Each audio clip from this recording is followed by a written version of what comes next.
Welcome back to Football Daily, where today we're talking about some of the most disrespected players in the Premier League.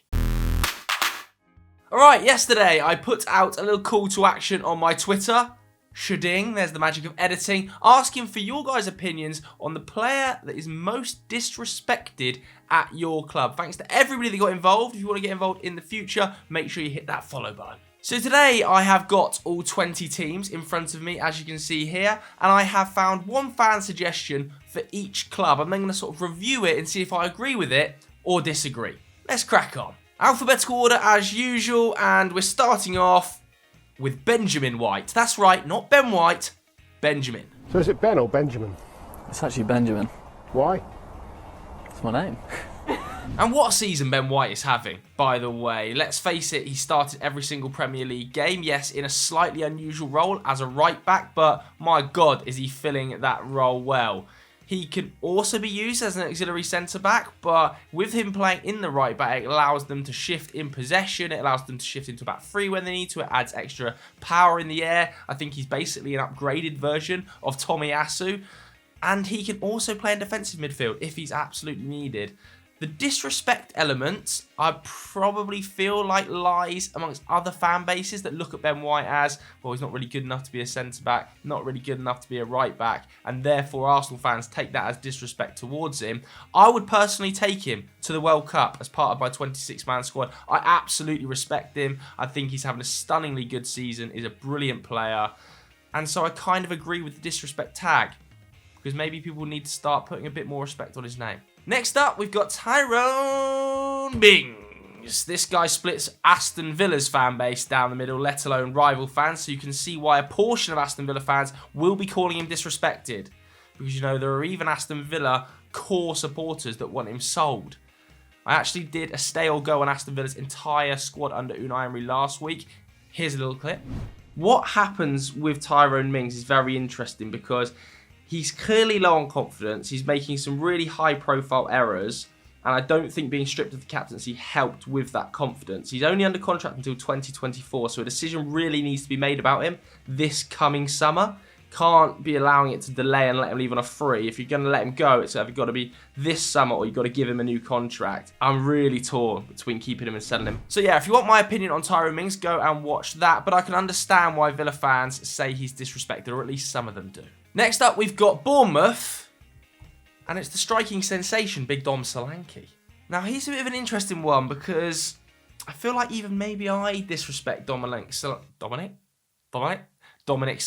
a little bit. His underlying numbers, they're not spectacular. They aren't spectacular, let's face it. He's putting up about 0.2 non-penalty expected goals this season. When he was last in the Premier League, I think it was 0.22 or something like that. So very, very similar numbers across his Premier League career when he's played an extensive period of time. I think it was 19-20. He played over 30 Premier League appearances, put up the exact same numbers then.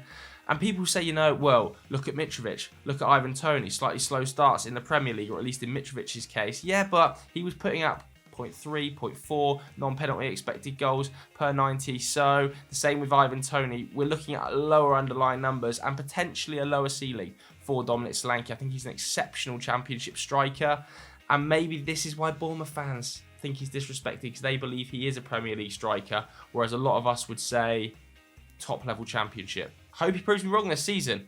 He's already got, 2 goals, 3 assists?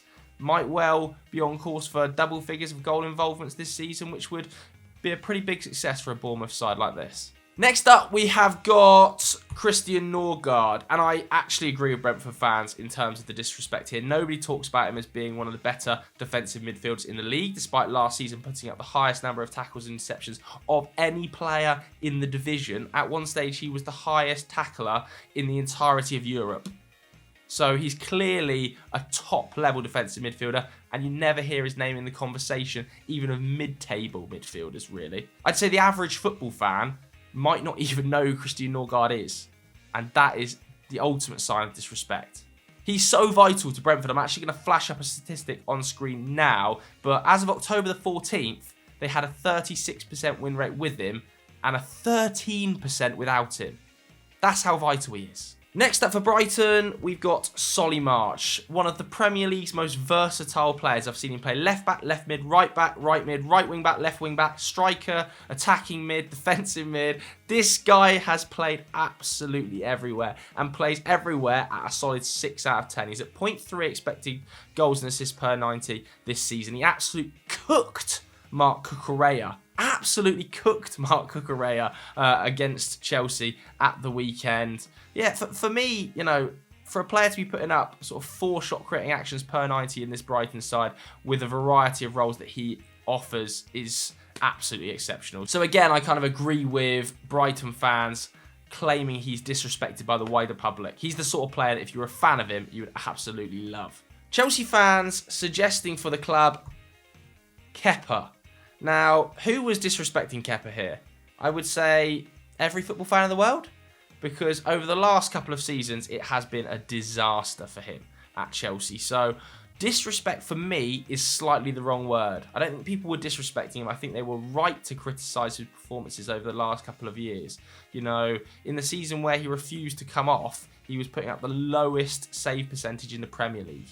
Just because now he's putting up the highest save percentage in the Premier League, he's second in the chart for post-shot expected goals, doesn't mean that people were disrespecting him then, in my opinion. He was just not playing well. Now he is obviously having an exceptional season prior to his injuries, included in Spain's 55-man squad, and best of luck to him. I hope he turns it around because he cost Chelsea an arm and a leg.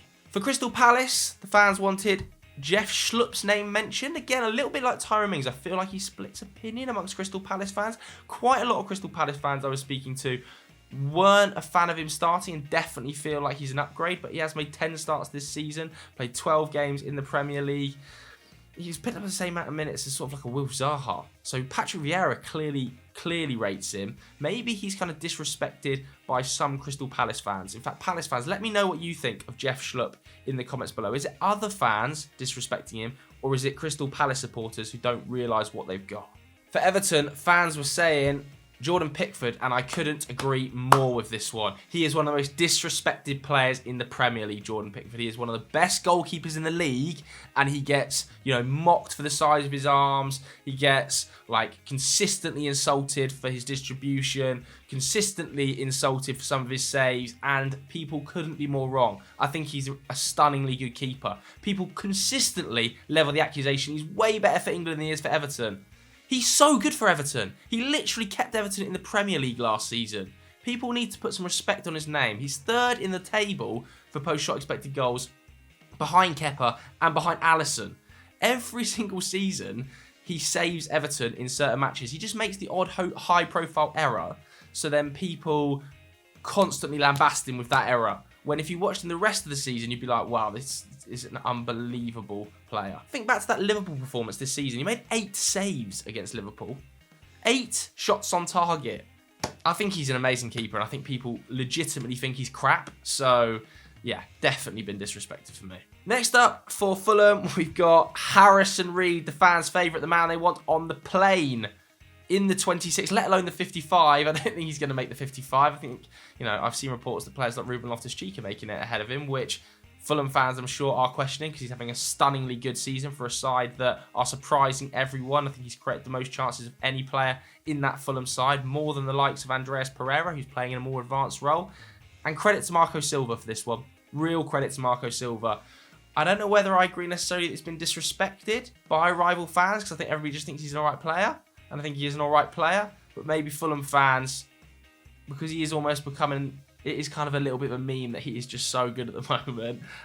Maybe that's the reason they've picked him. For Leeds, we've got one of the hardest working players in the side. Fans wanted me to talk about Jack Harrison being disrespected, particularly, they were saying, on the England front. Now, obviously yet to be capped by England and has put up some really, really impressive performances in Leeds shirts. I think it's 3 assists and a goal this season, but his shot creating actions are at the highest point of any in his career. His pressures are obviously off the scale. He's one of the hardest working players in the entire league. He's attempting over 4 dribbles per 90.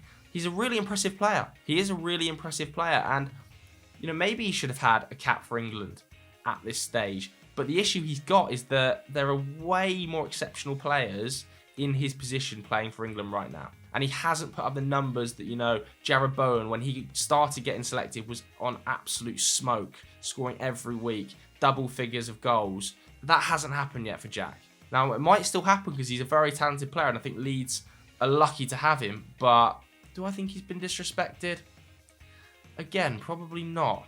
For Leicester, and they were very specific about this one, Leicester fans, with England, they think James Maddison has been disrespected by the FA, by England, by Gareth Southgate, because of course he continuously doesn't get picked, despite being, I think, 5th on the list of Premier League goal involvements in 2022, behind only, Kane, KDB, Son, Salah, some of the world's best players. James Maddison sits just behind them on over 25 goal involvements in the calendar year. Incredibly impressive. Even in a Leicester side that have been poor this season, he has been a standout, shining light. I agree with this one. I think he has been disrespected. I think he has to be on the plane.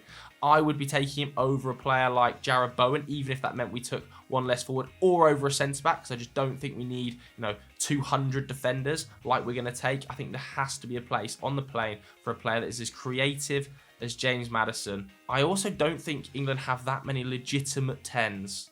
Foden is now playing much further wide. Grealish is now playing much further wide. Mount has even played quite consistently wide, especially under Thomas Tuchel. In that 10 space, I think Maddison is a game changer. I think he's the type of player, if you're struggling to create chances, not scoring a goal, he could come on and win you the game from 25 yards. I'd take Maddison every single day of the week. So yes, he has been disrespected.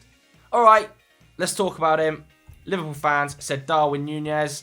I totally agree with them. I think he's been totally disrespected. He's almost become a little bit of a Lukaku-esque, Harry Maguire-esque meme on social media in particular, despite the fact he's got 7 goals this season. I think he's averaging the goal every 105 minutes. 3 goals in 3 Champions League appearances for Liverpool. You just can't take your eyes off him. Like, when you watch him, you're like, what's he going to do next? He is a bit chaotic and he is super raw. But there's definitely a player in there. There's definitely a really talented player in there. So I agree he's been disrespected, because I genuinely believe there are people out there that think he's useless, which is just painful. Manchester City fans were saying disrespected.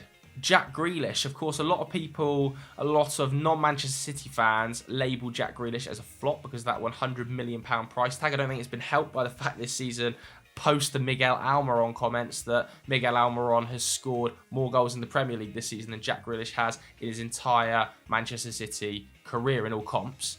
But I still think he's a fabulous player. I kind of am on the side of Man City fans here in saying that he's been disrespected. I think that what Pep wants him to do doesn't involve high goal and assist output numbers. I think he's all about progressing the ball, drawing defenders into his space and creating space for other players, and I think he does that really well for Manchester City.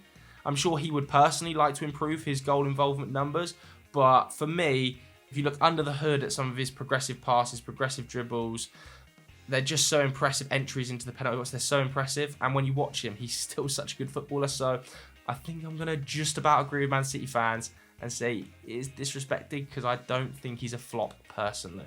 Manchester United, Marcus Rashford.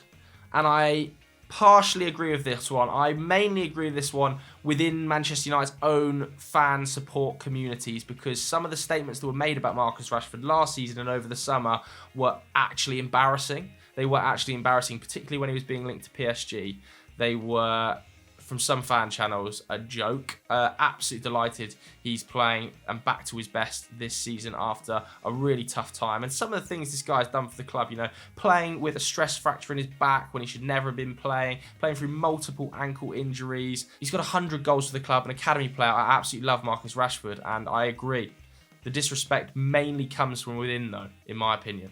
Newcastle fans, a lot of them were saying people take the mick out of Dan Burn, but they shouldn't be, because he's a fabulous defender. And the main point Newcastle fans were making in response to my tweet was he's actually really solid on the ball, and people don't give him enough credit for that. People just think he's a defender, highest aerial duels, some of the best clearance numbers in Europe, effectively. Obviously, because he's 6'7", that is going to apply. But I kind of agree. He's actually very tidy on the ball, particularly in that left-back role. And it wouldn't be a massive surprise to me to see him included within the 55-man squad, especially now we're seeing Ben Chilwell potentially out injured. Could he come in as a left-back, left centre-back hybrid option? I doubt it, but I wouldn't be totally averse to it. Newcastle have got the best defensive record in the league, and he's a large part of it. He's had quite a transformative effect, in my opinion, on that dressing room since he's arrived from Brighton. I think he's a really good player. I don't necessarily agree with the disrespect tag, because I think a lot of people think he's a good player. But yeah, that's my opinion. For Forest, lots of fans saying Ryan Yates, obviously captain of the club, an academy player, definitely wears his heart on his sleeve, doesn't he? And again, I think a lot of Forest fans were talking about other Forest fans' opinions in this. He seems like a player who splits opinion. Forest fans, please do let me know what your thoughts are on Ryan Yates here. Is he disrespected within his own fan base? Because I feel like the wider footballing community are a little bit ambivalent. I wouldn't say everybody's holding really harsh opinions about him like they are about a player like Darwin Núñez. So I'm going to rely on Forest fans' opinions in the comments below. For Southampton, one fan was saying Che Adams. There weren't a lot of Southampton fans replying to my tweet, I'm not going to lie. And this is a really interesting one because I kind of feel like he's not disrespected, to be honest with you. You know, he's been in the Premier League 4 seasons now, and he's yet to hit double figures playing up front pretty consistently for Southampton, given that every single season he's been at the club in the Premier League, he's played at least 30 matches, and he's yet to put up double figures. I guess there's a lot of Southampton fans, maybe rightly so, will say he's more of a facilitator, works very hard off the ball, but I do want to see slightly more clinical, natured football up front from him in the number 9 role. I feel like he misses quite a lot of chances, so I'm going to disagree. I don't think he's been disrespected. For Spurs, everybody pretty much unanimously said Pierre-Emile Højbjerg, mainly because non-Spurs fans apparently seem to think that he is just this sort of destroyer, a bit of a warrior, but doesn't have much to his game, isn't a great progressor of the ball, don't create many chances. I think if you watched Spurs against Bournemouth, it was like the perfect Højbjerg game where there were areas of his match where you were kind of like, oh wow, what's going on with him here? But then he picks out that incisive through ball to Ryan Sessegnon where a lot of fans will be going, where's that come from? I actually think he's slightly better in a pushed forward role. I think when he's playing that really deep lying position, it limits him a little bit. It does, you know, he's a player who puts up over 6 progressive passes per 90 at 90% pass accuracy. He can be a bit safe at times. I think when he's playing those killer balls, when he's getting into more advanced positions, he's actually quite dangerous. Disrespected for me? No. I just think he's a good player. West Ham, the fans wanted Mikel Antonio in here. And again, I disagree with this. I think fans respect Mikel Antonio. I think they respect the journey he's been on to get to where he is. I think everybody accepts he's more of a hard-working player than he is technically good. But he's still put up across his Premier League career pretty much every single season 10 goals. Double-digit striker in the Premier League with the story he has had. I think everybody respects him. I really do. I don't think if you asked 100 people on the streets, you'd find one who didn't think, you know, and say positive stuff about him. So I disagree. I don't think he's been disrespected. For Wolves, I was really struggling. I'm not going to lie. And then Nelson Semedo's name cropped up. And this was a suggestion by Football Appreciation YT. Had 20 likes, to be fair, so one of the most liked replies. He said, Nelson Semedo, consistently scapegoated by fans for no reason, been the best fullback at the club since he joined. He had one bad game against Bayern in the 8-2 for Barca, and now people think he's useless. And I actually agree with this. I think a lot of people think Nelson Semedo is crap, and he is not crap. He is very consistent for Wolves. He's had a couple of high-profile errors across his career that have really damaged his reputation, and taking the step from Barcelona to Wolves was seen as a huge step back in his career, and it probably was. But I think he's actually been alright, and I don't think he's been as much of a disaster as people would have you believe. Alright, so there we have it. One player from each Premier League club that has been disrespected, or the fans feel has been disrespected. Do you agree with the fans? Do you agree with me? Let me know in the comments below. If you enjoyed this video, hit the like button, hit subscribe. Thanks very much for watching. We'll see you later.